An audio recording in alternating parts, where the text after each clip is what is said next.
Welcome back to my channel. ఈరోజు మీకోసం సింపుల్గా చికెన్ ఫ్రైడ్ రైస్ చేసి చూపిస్తాను. దానికి కావలసిన పదార్థాలు: గరం మసాలా, సాల్ట్, కొన్ని ఆనియన్స్, 4 పచ్చిమిర్చి, కొంచెం చికెన్ శుభ్రంగా కడిగి చిన్న చిన్న ముక్కలు కోసి పెట్టుకోవాలి. కొంచెం పసుపు, కొంచెం కారం, కొంచెం కరివేపాకు, కొంచెం ఆయిల్. కొంచెం ఆయిల్ వేసుకోవాలి. ఆయిల్ వేసిన వెంటనే చికెన్ వేసేయాలి. ఈ చికెన్ వేసిన తర్వాత కొంచెం పసుపు, కొంచెం మళ్ళీ తర్వాత వేసుకుందాం. రైస్ వేసిన తర్వాత కొంచెం సాల్ట్ వేసుకొని ఈ చికెన్ని కొంచెం ఫ్రై చేసుకోవాలి. ఇది బాగా ఫ్రై అవ్వాలి. ఇందులో ఉన్న వాటర్ అంతా పోయి చికెన్ బాగా ఫ్రై అవ్వాలి. చూడండి, చికెన్ ఇలా రెడ్గా మొత్తం వాటర్ అసలు ఉండకూడదు. ఇందులో బాగా ఎర్రగా ఫ్రై చేసుకోవాలి. ఎంత బాగా చికెన్ ఫ్రై అయితే అంత బాగుంటుంది ఫ్రైడ్ రైస్.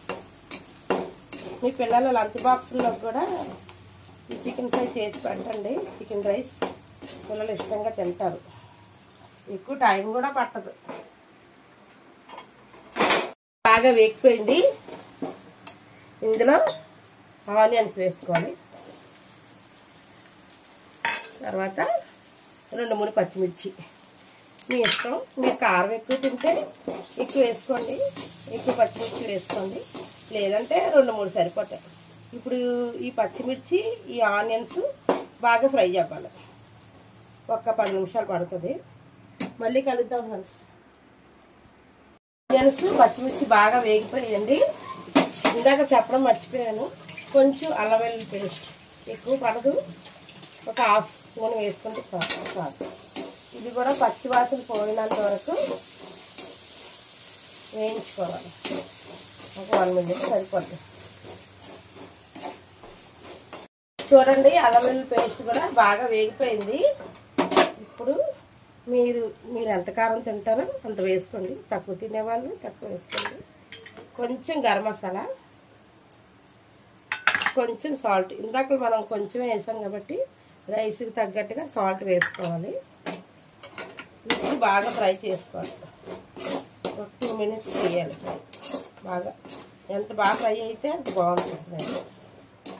మనం వేసిన కారం మసాలాలన్నీ బాగా ఫ్రై అయిపోయి ఇప్పుడు ఇందులో మనం రైస్ వేసుకుందాం. మీకు నైట్ వండిన రైస్ వేసుకున్నా పర్వాలేదు, అప్పటికప్పుడు వండీస్ వేసుకున్నా పర్వాలేదు. బాస్మతి రైస్ కూడా వండుకొని వేసుకోవచ్చు. నేను నార్మల్ రైస్ వేస్తున్నాను. ఆ తర్వాత కొంచెం కరివేపాకు, మీకు ఇష్టం ఉంటే కొత్తిమీర కూడా వేసుకోవచ్చు. ఉండండి, ఆపి ఆ ముక్క ఆపి. ఇవన్నీ వేసి బాగా ఫ్రై చేసుకోవాలి.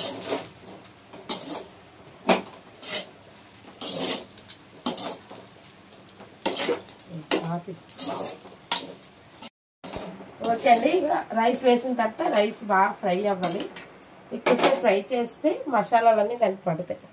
దించే ముందు కొత్తిమీర వేసుకొని 1 నిమిషం పాటు కలుపుకోవాలి. అంతే, అయిపోయింది ఫ్రెండ్స్.